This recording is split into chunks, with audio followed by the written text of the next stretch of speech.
माझ्याकडनं नाही असं काहीतरी होत राहतं. हे बघा, पूजा वगैरे झाली आणि त्याच्यानंतर हे काय झालं माझ्या हातातून. सकाळी उठून मस्तपैकी कॉफी वगैरे घेतली, अद्विकाचं दूध बिस्किट वगैरे अद्विकाला चारला आणि त्याच्यानंतर मी लाल मिरची आणि लसूण थोडं सुकायचा होता उन्हात, चांगलं ऊन पडलं होतं, मग पुदिना वगैरे तो सुकून घेतला.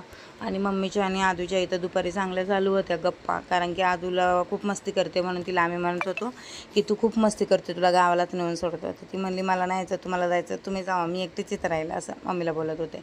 मग दुपारी माझं एक पार्सल आलं होतं, ते पार्सल वगैरे घेतलं मी आणि मावशीच्या घरात मम्मी जाऊन बसली होती दुपारी. मग दुपारी यांचं काही ते आराम चालू होता. मग उठले आणि मी घरी गेले. मला ठेवायचा होता चहा आणि इथे या मांजरीने मला खूप वैताग दिला आहे.